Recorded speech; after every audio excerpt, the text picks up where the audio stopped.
cause the wildest laugh of your life. At a party, someone turned on a lawnmower, turned the steering wheel all the way to the left, and locked it to drive it around in a circle at top speed. We thought it was funny at first, but after a while, everyone got tired of watching it, so we tried to turn the lawnmower off. But the problem was that it was going too fast, and we were all pissed off. Every time someone tried to catch it, they would miss, fall over, and the mower would keep going. Then we started throwing rocks at it, and it was an even funnier sight. A flooded crowd trying to hit the moving mower with a rock. This went on for at least an hour until it finally ran out of fuel. In the mid-90s, I was still a 15-year-old teenager. One day, my cousins and I were alone at home, and one of us decided to turn on a strawberry on the VCR. I warned everyone that my dad should be home soon, but no one paid much attention. I kept looking back at the front door to make sure I had time to turn off the movie and pull out the tape when he came in. But sure enough, on this particular day, he entered the house through the side door on the side of the garage and was suddenly right behind us. Me and one of my brothers ran out of the room as soon as we saw him, but the third brother was less fortunate. He noticed us running away, but didn't see my dad, who was behind him, and yelled to us, "Hey, where are you dudes going? Not gonna choke the chicken." When I heard this, my legs gave out and I fell to the floor laughing. I was already in the hallway, but I could see my brother turn around, see my father, jump away from him, and try to turn off the VCR, but to no avail. It was an old-style VCR. The stop and eject buttons were on the back panel. Finally, my brother just got down on his knees and hugged the TV, thus covering the screen. He began tearfully begging my father to forgive him. I was laughing like a horse at that moment. I laughed so hard that my ribs ached, and I was short of breath until the evening. But my cousin got the worst of it, as he was caught in the act, and we still tease him about his suggestion to chase the bald man altogether. It happened just this summer. A middle-aged man and a middle-aged woman were walking in front of me, both holding an ice cream cone. The man apparently didn't notice the ledge of the step on the floor and tripped. As he fell, he swung his arms and his ice cream ended up on the forehead of a child who was walking towards him. The ice cream cone fell from the child's forehead only a couple of seconds later. Before that, the boy could have been mistaken for a real unicorn. I laughed so hard that my stomach hurt. I couldn't stop laughing for a long time. It was a sight to behold, the funniest thing I had ever seen in my life. I was in college at the time and shared a dorm room with a roommate named Matt. My girlfriend, my first love, decided we couldn't be roommates. It broke my heart. I cried all day long. I was severely depressed. I remember lying on my bed with my hands covering my face so Matt wouldn't see my tears. He said an old friend from Round Rock, Texas, was coming to visit him this weekend and would be staying with us. I didn't care about that so much that I immediately forgot what he said and only remembered when that friend came to our house. He walked into the room.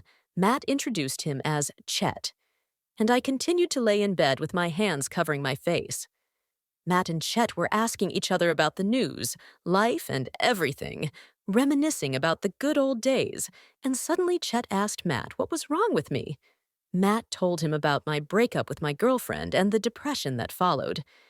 Chet walked over to my bed and pulled the covers off me. He took my hands away from my face and said, "No depression while I'm here, not on my shift." I was still crying. He pulled me off the bed and sat me down next to Matt. We talked about all sorts of nonsense. He started telling jokes. Too bad I don't remember any of them now. Not 30 minutes later, I was laughing so hard I fell out of my chair, for the first time in my life. I was laughing until I was in tears, so funny was his storytelling. He made me laugh all weekend. I even grew to love him during that time. I felt like I had met a brother, or even an angel. When he got ready to leave, I hugged him again and again and thanked him. For a while, we kept in touch through Facebook, occasionally texting each other. One day, I accidentally wandered over to his page. His entire page was full of comments like, "Rest in peace," and "We will miss you so much." I couldn't understand why everyone was writing like that. It seemed impossible. I texted his aunt, "What the hell is going on here?" She texted me back, "I'm sorry, kid, but Chet's gone." His ashes were scattered at Garner State Park, near Round Rock.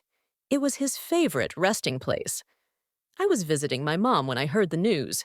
She hadn't seen me cry since I was 10 years old. I tried to hold back the tears as best I could, but I couldn't take it. It happened another 6 years ago, but I still remember it and cry to this day. I'll never forget him pulling me out of bed with the words, "Not on my shift." I'll have to ask Matt, my old dorm roommate, if he remembers what Chet said to me that made me fall out of my chair. I will never forget Chester Hadel. Thank you for everything, Chet. I was standing on the sidewalk next to a metal booth. My little sister was standing between me and the stall. Facing me, she yelled, "Tag, you're driving!" Turned around and was about to run away from me. At full speed, she hit the wall right on top of me, like the Wile E. Coyote from the cartoon. I've never laughed so hard in my life. Passers-by could see this picture. A 6-year-old girl crying, and a grown dude lying on the ground next to her and laughing.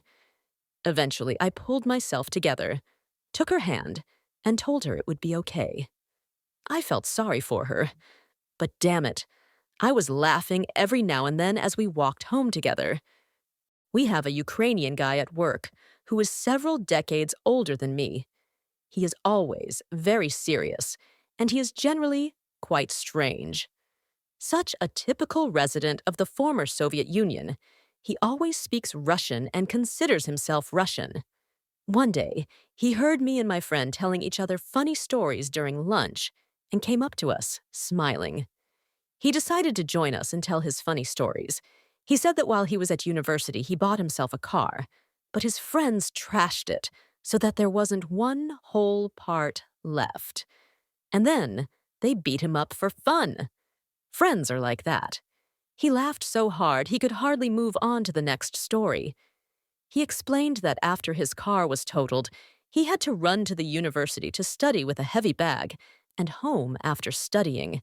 He ran with the bag so often that he strained his abdominal muscles, suffering a serious injury. By this point, my friend and I were laughing like crazy too, just so that our comrade would be satisfied and finally return to his workplace. I still try not to be alone with him in the office. A school near us was closed, so me and my 4 brothers used to go there to play one summer. One day we were hanging out there again, playing basketball, skateboarding, etc., when suddenly a policeman drove by the school grounds and noticed us. Naturally, it was forbidden to play on the school grounds, so when we saw the cop, we got scared and rushed to the gate. All my brothers had easily jumped over the fence before, so we quickly threw our bikes over the fence to get out of there. The cop would have probably just told us to go home, but we were just kids and we were really scared. As I got on my bike, I looked back at the fence and saw that the youngest of my brothers, who was about 6 or 7 at the time, was stuck. He had managed to get himself in a position that was the funniest thing I had ever seen in my life. He wasn't holding on to anything, just hanging in the air, suspended by his underwear. The 3 of us were ready to go home, but we stopped and laughed so hard that we were unable to help my little brother down from the fence. I can still remember his buttocks peeking out from under his stretched underpants as he cried and begged us for help. It must be my most vivid childhood memory. My son was 4 years old. One morning, I told him to get dressed. He ran off to his room and returned half an hour later.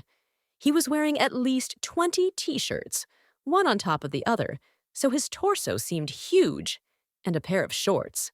I could barely keep from laughing, and he said, "Dad, I'm dressed, and I'm even wearing shorts." And he smiled slyly.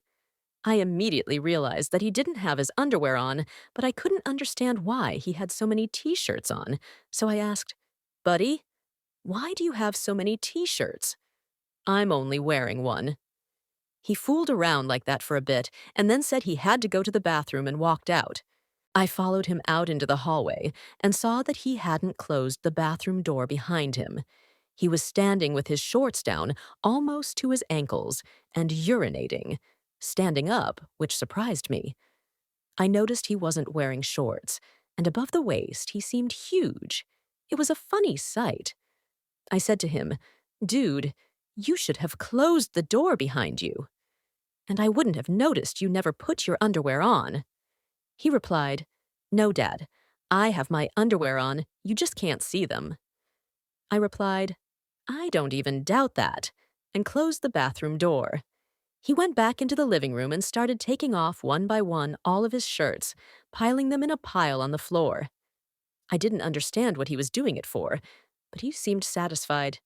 Anyway, he took off 20 or 25 t-shirts, then the penultimate one, and then his underpants were on top of the pile. He pointed them out to me and said, "See, Dad, I was wearing underpants." I was shocked. Okay, he wasn't lying about the underpants, but he was definitely lying about the fact that he was wearing only one t-shirt. When I was in college, my girlfriends and I had a fun routine of unwrapping store-bought groceries. We bought so many groceries that we had to figure out a way to make the routine more fun. I would stand up with the bags in the living room, and the 4 other girls would stand up in the kitchen. After that, I would toss the groceries to them. I should add that I threw with all my might. It didn't matter if it was glass bottles, milk cartons, soda bottles. It all flew into the kitchen, and they always caught it. Until one day I threw a 5-liter bottle of orange juice.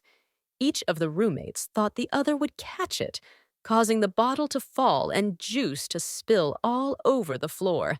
5 liters of juice, yes, anything, on the floor. Imagine such a picture. We started cleaning up, laughing and crying like crazy. One of the neighbors looked at all of us and said, "It's a good thing it's not milk. Otherwise, you'd think someone's udder had exploded." With laughter, we all rolled on the floor, covered in juice. Just what we needed. I laughed so hard that my stomach and facial muscles ached. My dear girlfriends, I miss you so much. In the college cafeteria, my friend and I met some acquaintances whom we didn't really know very well. My friend suddenly started asking them one by one what they liked best. He didn't have anything specific in mind. In general, he liked to ask weird questions. After questioning each of them, he said, "Well, I like," and started naming all sorts of things he loved that had absolutely nothing to do with each other. He listed it all for about 30 minutes, maybe longer. The acquaintances sat there with their faces stretched out in surprise. I had to suppress the urge to laugh, and it was hard and quite painful.